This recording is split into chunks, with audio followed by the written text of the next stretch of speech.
engaging my guests on various topics about the cultural war in the immigrant home and how to intervene. My name is Dr. Cynthia Adon-Portufi. I will be your host for the show, and you are watching Battleground.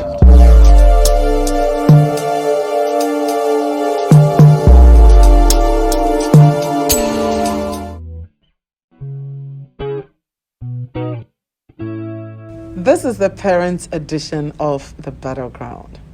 And in this episode, we're going to be looking at friendships, relationships, and marriage expectations in the immigrant community or immigrant home. And once again, I have on my amazing panelists of parents, daddies, and mummies, and I would like for them to introduce themselves. Linda Pontebury, mother of two. Patrick Opon, father of 3 and 9 grandchildren. Wow. Irene Clarkson, mother of 4. Paul O'Day, father of 3 boys. Jennifer Nagache, mother of 3.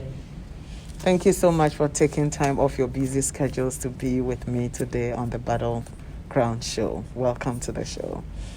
Thank you for Thank having you. us. You're welcome. So let's just dive in straight away. Friendships, relationships, and marriage expectations. As parents, we all want the best for our children. I don't even know which parents wouldn't want the best for their children. We come from a posture of, we want you to do well, etc. But oftentimes, immigrant parents restrain their children a lot when it comes to developing friendships and associations, especially with the opposite sex and even with the same sex, if we think, that friendship or interaction would not help. Let's touch on why parents take this stance. And any one of us can start. I believe in the book of Corinthians, it says, do not be deceived. Evil communication corrupts good manners.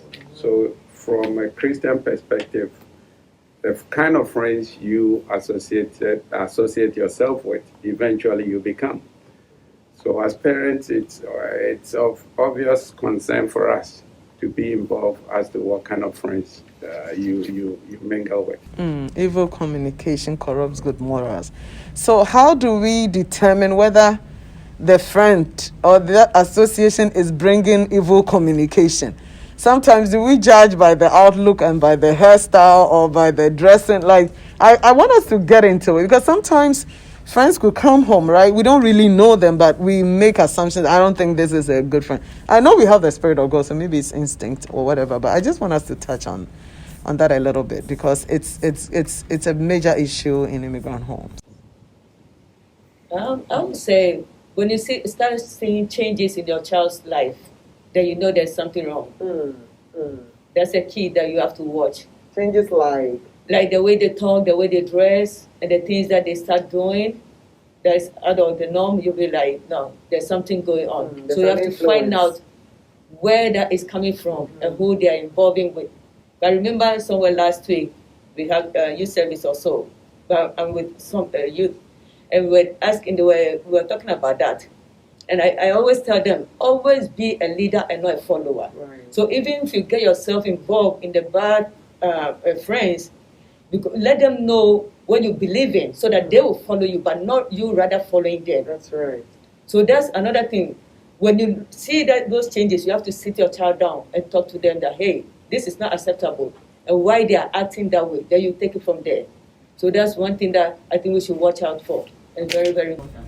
So the point you're trying to make is that parents don't just jump up and say, I don't want this, I don't like this, I don't think this friend would help you. But maybe sometimes there could be signs that there's a negative influence coming from somewhere. Okay. And sometimes they want to fit in. They want to fit in, so they start acting like them, so that they will be accepted.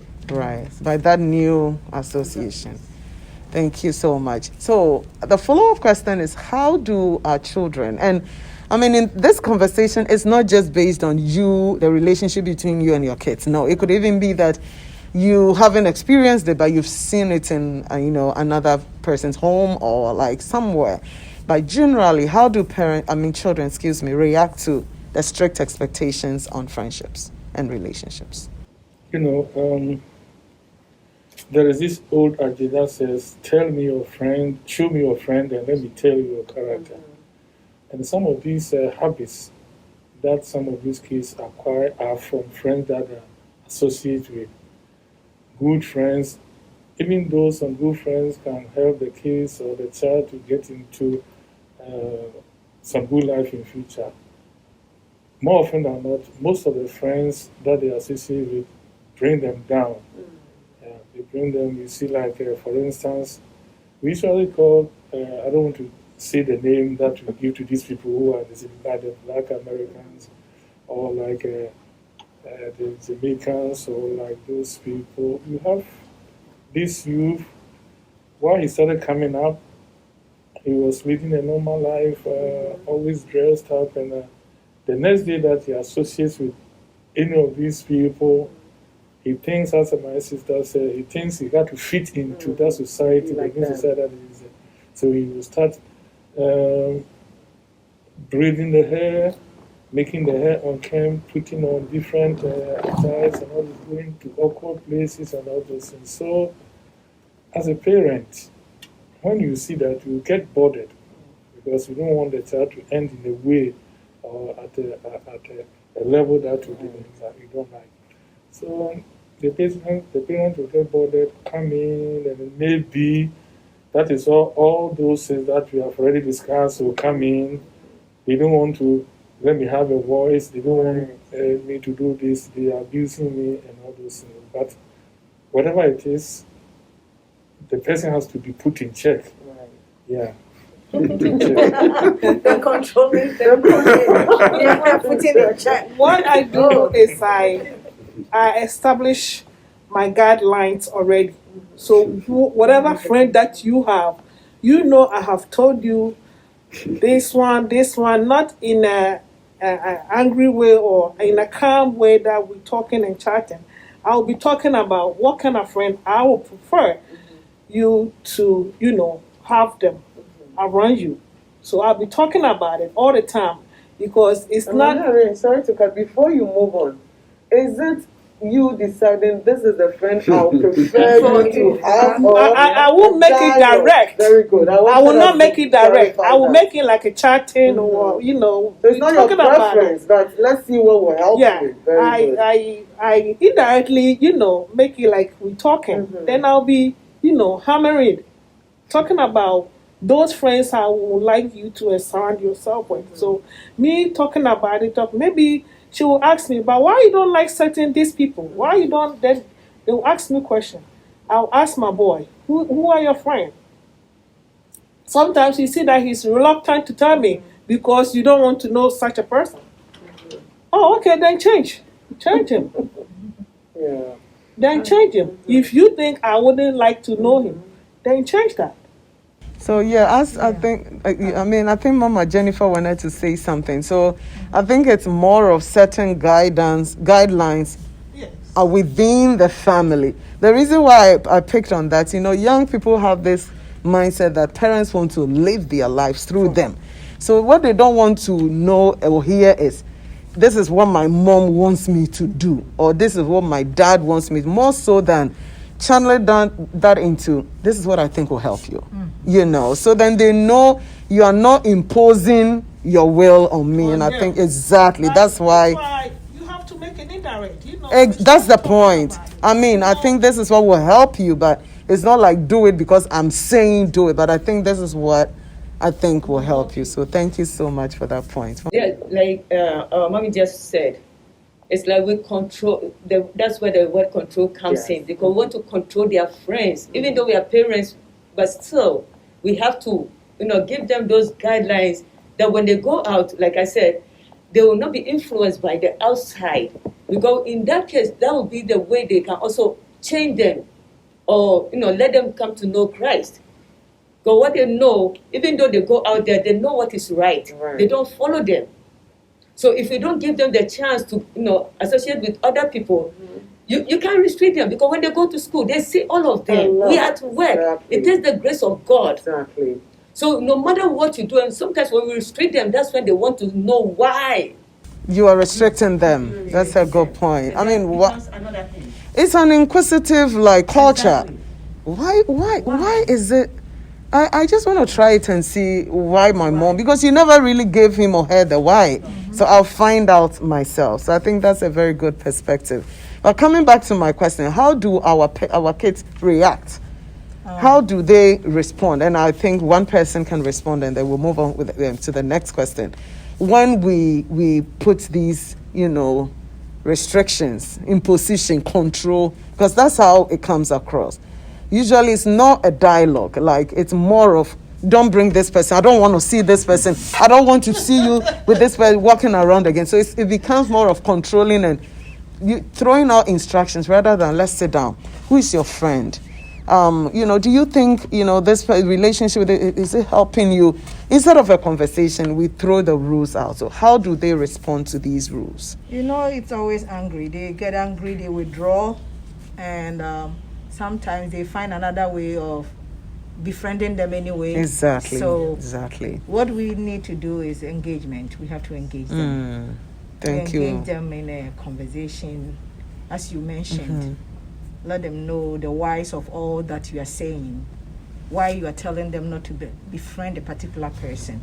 And there are instances where you are able to pinpoint, but in some cases, some of us just say don't go with them for the outward appearance of that person. Exactly. But there are cases that the way they look like is not how they behave. Exactly. So we have to be very careful with these things. We hurt their feelings when we give them outright no. Exactly. Don't go here, don't do this. And that thing that God has given us, that responsibility and the right to lead them, doesn't mean we have to be controlling them.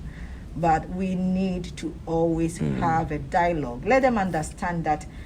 For instance, you can ask them, oh, this is your friend. Oh, okay, the person looks nice. What do you normally do with your friends? Exactly. Conversation. Yes. What do you do? Oh, we go to movies, we do that. I said, oh, okay. Besides that, what else do you do? So then they come and then you pick from the things what that they the are person saying. is saying. Exactly. And you say, oh, okay. All right, because these things are good, these ones are like this. If you can do it another way, will help. Or if you can refrain from these things, it can also help. Exactly. You are not telling them right away that up from that, oh, don't go with this person, but you are telling them weigh the pros and cons.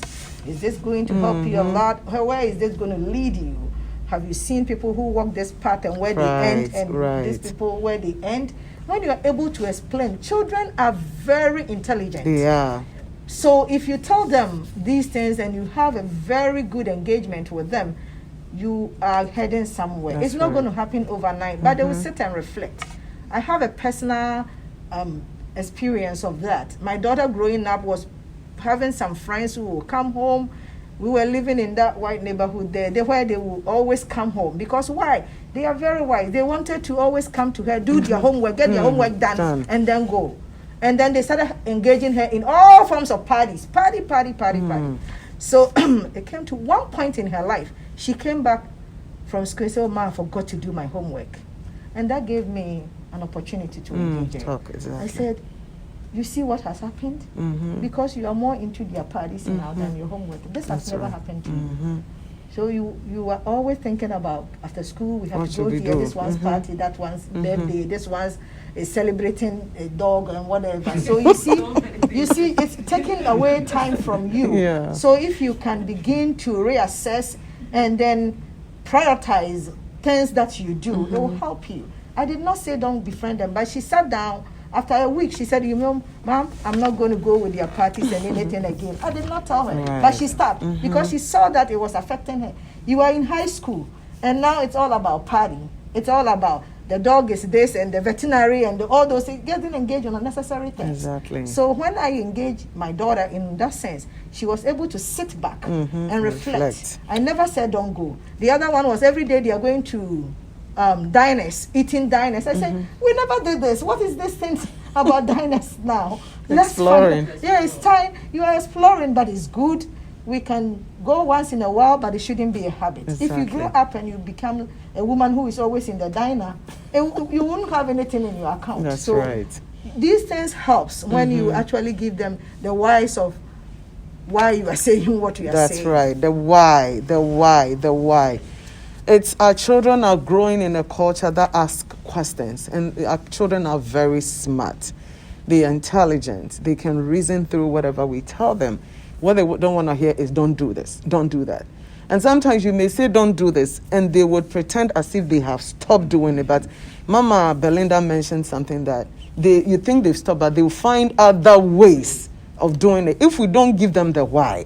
And sometimes, even if you don't give them the why, even if you give them the why, excuse me, because no, the problem is it's a difficult. Sometimes we have to appreciate the challenges they go through. The pull on them is so strong. So sometimes you give the why, you do all that you have to do, you back it with prayers, because maybe when they are in the home, you are there. But somebody mentioned, what if they are in school? Are you going to chase them and go to the dorm and go to the classroom and lecture room? You are not there. It's the Holy Spirit that is there with them. Let me not preach. I'll come to your room and start talking and I'll be crying. I'll be crying on you. No. I'll be crying. I'll be crying. Auntie, are really strict, really strict. And COVID is helping us now. So. No one is going anywhere. Let's move on to the next question. But can I add something quick? Absolutely. Let's say it happened in the Bible. David, when his father sent him to go give food to his brothers with Goliath, he went there and said, what is going on? So that's a why in our generation right now. If he didn't know what was going on, being nosy to know what was going on, they would have killed Goliath. Look, the king, everybody was scared of Goliath. But David was able to kill him. That's right. Just for being nosy. So they said, being nosy. Why? What is going on? Why is this going on? Let me. I think there, at that time, David knew there was a war, and he was sent specifically to see the brothers at the war front, and send them food. To send them food. Yeah. And he went there on the errand of sending food to his brothers. But here comes the case. When he went there, something else happened. What happened was the doing of God. That is what God, the way God wanted to use David to come into that war. So David asked the question. Okay, I'm not going to preach. I think we are not deviating from I think it boils down to the same inquisitiveness. Because, at some point too, Jesus and the parents also went, to the temple, and they were thinking, we are just going to worship and let's go. And then little brother Jesus wouldn't just shut his mouth and be quiet and follow the parents back home. He started doing his own business, and for 3 days the parents were looking for him. But they didn't do it. Why would you go 3 days without knowing your child is not? They were looking for him. They couldn't find him. They left them with the parents. That was lack of parental supervision. That's another thing. Because if you are supervising your child 3 days before you realize, oh my God, where is he? You went far, even if it's not far, before you realize that she was. That's just by the way. But the point is, I think the point I wanted to make there is that the parents didn't yell on him. Like they saw him, why did you do this to us? That's parental child interaction. And I can imagine if it was to be an African or immigrant parent, they are coming to you with a cane. So why did you do this? They say, I must do my father's business. Beautiful interaction. I didn't put those exclamation signs. Anyway. When you listen to what the parents said, they yell at them. It might be, if it were in our era, maybe they'll pull a cane. Said, why are you yelling at me? You're yelling. You're using me. That's true. Where have you been? Where have you been? We have been looking for you for the past 3 days. So all these persons that followed, our kids will not have taken it lightly. Anyway. But it could also be that the tone is. God is the only one who can. Anyways. But I think the point is that communication between parents and children is critical. It's key. It's not only us who get mad. Our kids also get mad. They have feelings as much as we do. And that's why we have to understand each other. Let's touch on the almost abominable term in the immigrant home, sex. So we are talking about friendships and then relationships and sex and all of that. Let's touch on this. We frown on relationships, friendships and everything. I think the main reason why we do that is what? bad communication corrupting our children. I think one sometimes drugs and getting into wrong associations and then having sex at an early age before marriage, etc. So we tell them, don't do this, don't take this, don't take different, etc. But to what extent are we as parents open to even discussing puberty, sex, growing, and all those things? The main reason why we don't want them to be even associating with people we think are bad in the first place. How do we embrace conversations around sex in the immigrant home? This is a tough one, but let's dig into it. Yes.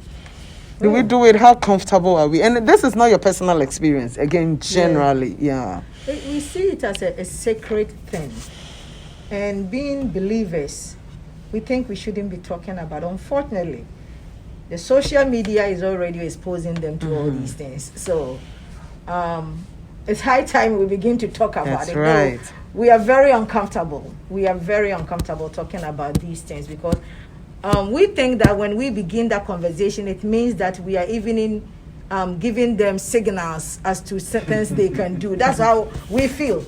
Oh, when you tell them, then you make them think about it. So we don't want to take. They are thinking about it already, unfortunately. So it's a very, very difficult topic to bring up. But as we are learning, we are here learning. Exactly.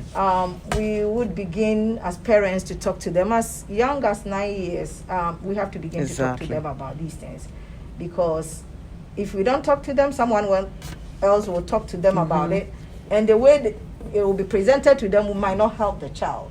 But if as parents we are able to talk to the child about these things, it will help them to understand it from the parent's perspective. And even if somebody brings it again, they will know how to respond to that person. Exactly. But if they are very in the unknown and then somebody brings it up, they embrace it and they begin to try it. Exactly. So we have to learn. It's not easy. It's not easy for us, but we will try. We are in the learning process. Being parents doesn't mean we know it all. Exactly. We learn day after day, and we adjust from here and there. It might not be the greatest, but we will do our best to continue to discuss this with them, though that is not what we want traditionally. It's not our lifestyle. Exactly. We were not taught. We were not taught about all these things. We just grew up and then got to the age, and then you experience certain things, and then through life you learn it as you grow. So we grew up to learning through the process. Thank you so much, Mami Belinda, for that humble posture. And I think that speaks volumes, from the perspective of a parent, even to young ones. And you mentioned something that parents think that if you talk to your kids about sex, it means that they would start thinking about it. But I think the flip of it is that as parents, if we don't talk about sex to our kids, they start thinking about it because they will hear about it. So we think, oh, you drop the seed and they'll start thinking about it. Rather, you expose them, you explain it to them so they know already. Because if they don't know and it comes to their lap, oh, then I want to know more about it. My mommy didn't tell me, I have to figure it out. That's why they go on the internet and start exploring. By the time you realize they may be doing certain things that if you find out, it's going to be like heartbreaking. So let's talk about sex wherever we are. As uncomfortable as it might be, please, your kid will be as young as 9 years, 10 years. They are being exposed at school. And so this is the time you may be uncomfortable, but it's a very, very necessary conversation for us to have. Any other one more? Yeah, I want to add. They have been taught in school about it, for a fact. I remember a few years back, I got a letter that said they are going to show certain videos or something to the children. So I read it, and I'm like, and if parents want to come to the school and see it yourself. So I went there. I went to the school and watched it. And I said, no, I don't want my child to, because they're saying, okay, these children are having their period, they are growing their, certain pattern, and they need to know, because if they come to school and something happens, they don't know what to do. So they are teaching them. And even the high school, the things that they are teaching them, we think they don't know. But if we don't start early telling them the reason why, they are learning from school, and then they are learning from their friends and social media. So even if we feel it's a taboo, We don't have a choice. We don't have a This choice. is the world that we are living in now. That's why a lot of the children are going through pornography, masturbation. These are certain words. I know what I'm saying right now. Certain parents will be like, "Oh my God, I can't believe she's saying all this." It's happening. But we have to be realistic. Exactly. This is what we are facing right now. And it's hard for a lot of parents to even come to that term to even talk to their children about sex. Let them know that when they start their period and they have sex, they're going to get pregnant. Exactly. And it's going to be a disgrace to them, not even to them, but the guy can deny you. What do? Are you going to cause abortion? Exactly. Are you going to hide yourself? They mess up your school, everything. So we have to think about the after effect, not the sex itself, but why you are telling them not to do it. But if you say no, when they grow up, they have to know, because that's what we can't even talk to our parents, or our parents can't even tell us. Even when you go to marriage, they don't even tell you, oh, you have to do this and that. You have to let everything your own. But when we sit them down in this time, when you let them know what is going on, then they will know where you are coming from, the reasons. And one of the youth books, that they have all those things in it, so we talk about it openly. And when you get involved with them, you see where they are coming from. Exactly. All kinds of questions. Exactly.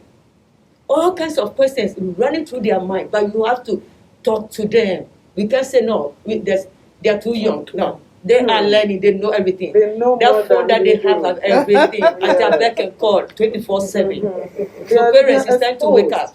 The information is online. We are not as much online as much as they are. So they don't even go looking for the information. It comes to them. And you see less than what they see. And I think it's really necessary. And the point is, we might think sex is a taboo where we came from, but let's know that we are not in the immigrant culture. We are in the Western world. In the Western world, sex is not a taboo. It's an open thing. It's everywhere, wherever, on billboards, everywhere we go, it is there. Our kids are seeing it. And that is why we have to have dialogues around it. The last question. That is not our culture, that we don't know how to start it and things.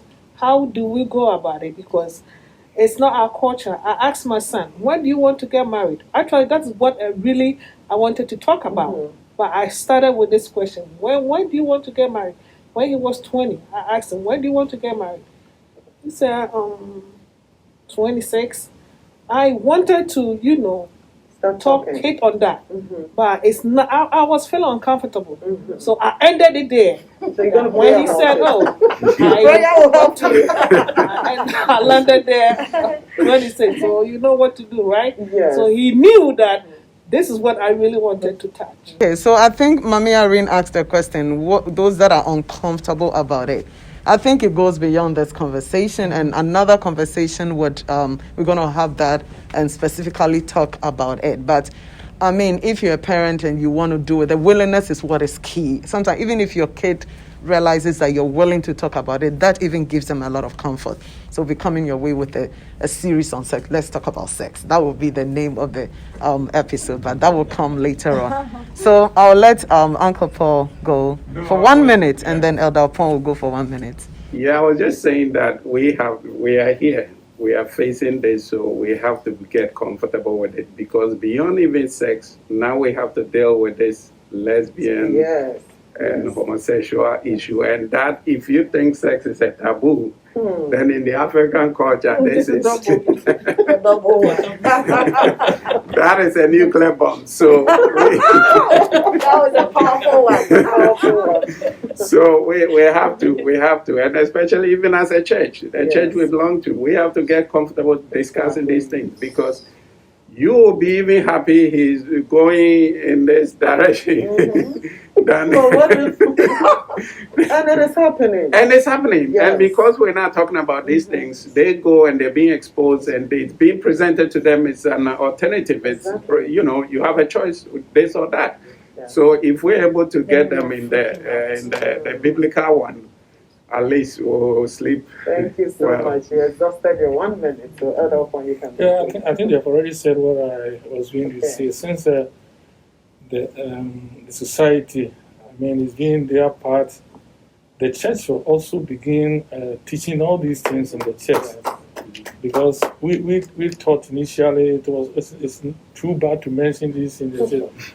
I can remember we had a marriage seminar one of these years back at Newark, and I was told to to teach, and my topic was sexual relationships in marriage. And that has backslided. And I have to say what I have to say. Skip it. I have to say what I so while I was mentioning a couple of things, saying a whole lot of things about all these things. It looks like people were looking at me. This guy. So when we were done, one of the ladies told me, I said, hi, I said, oh, I can come on second here we are. It means they didn't even want to hear those things. So now the society is doing it. There's the social media is doing it. And the church should also start Abomination. To accept it, yes. And then we start teaching because quite recently, I don't think if you heard the news in Ghana, they said we're going to introduce this into the curriculum in the school. And they opposed it. Yeah, Yeah, and they people were opposed opposing it. it. They said no, others They are opposed saying. So as of now, They stood against it. whether big we time. like it or not, everybody has to know about it. Everybody has to know about. Thank you so much, Elder. And we all know, like, if you're a church leader, if you are serving in any capacity now, like, the church leadership is open to conversations like that. So if you are a member, push your pastor, push your elder, let them know that we need to have these conversations with our young people because everybody needs to hear it. If nobody tells you it's a no-go area in the church, tell the person that that's a lie. That's not true. We are open, not just like one denomination, but the church universal, talking about issues of sex and dialoguing with our young people so that they don't go astray. We guide them according to biblical principles. Last question, I would just want one person because of our time to touch on it. But I call it the reality talk. What do you want young people to know?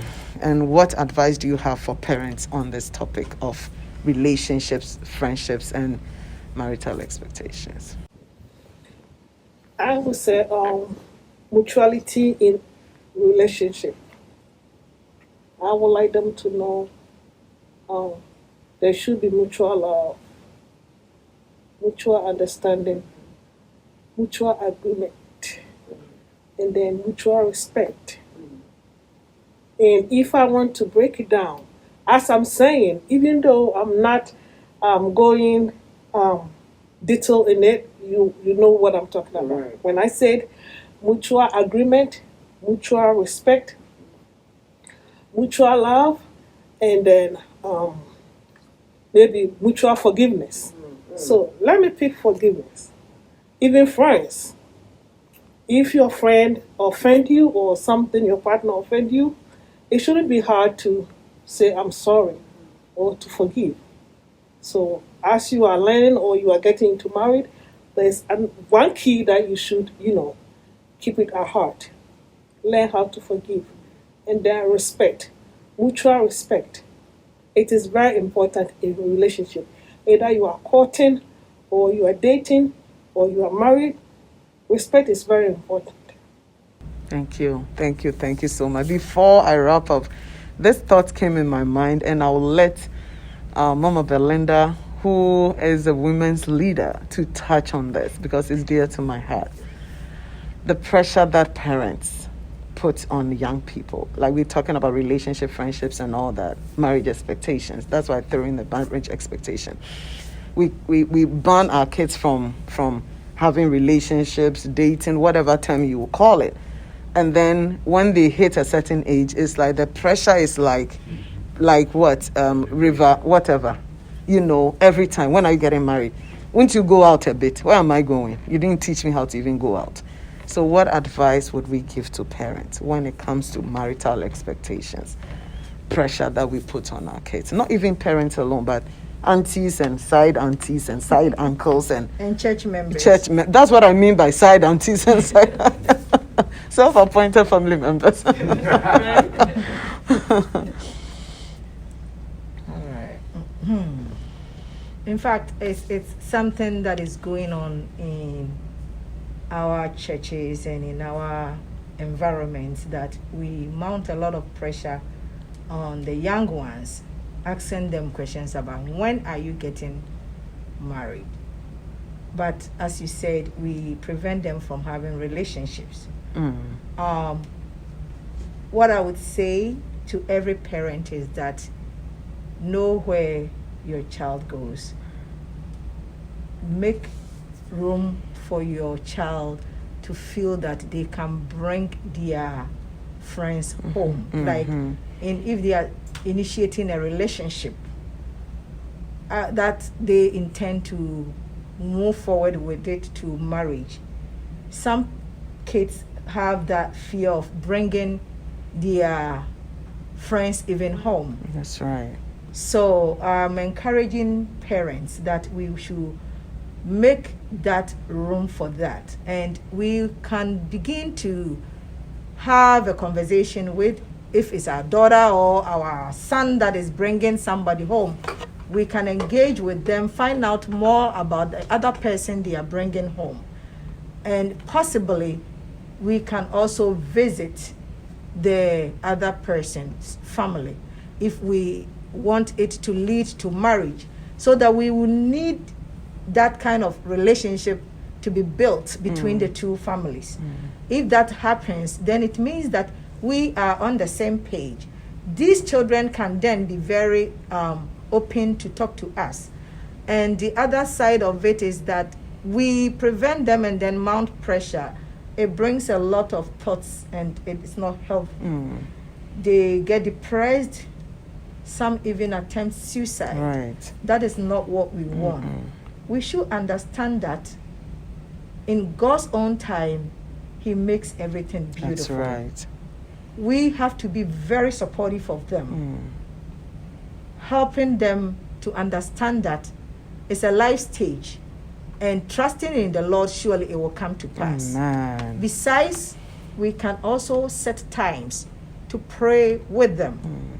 Not praying for them, pray with them. That's right. So that they will have hope in the Lord and say, yes, I know my Redeemer liveth, and definitely He will bring it to pass in my life. Amen. There are others who are very, like they are at the stage, but it seems like no one is coming.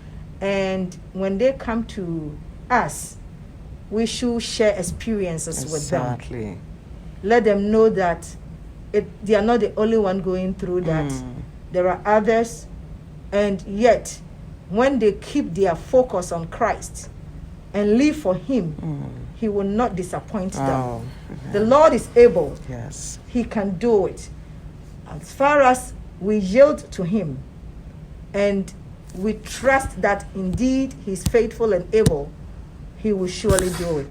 Parents, I want to encourage all of us that before they get to even that age, we have a responsibility, not only controlling and manipulating their lives, but to engage in prayer for them. We have to always pray about our children. I encourage parents that even when you conceive, begin to pray. That's right. And prophesy on that child in your womb. What you expect God to do in the child's life, that is the time you begin to say, so that life milestones will not be delayed. That's right. Everything will fall in place as they grow. We have that godly responsibility. So let's pray, trust God, provide support, and always be there for them. Thank you. That will help these ones to cope with whatever they are going through.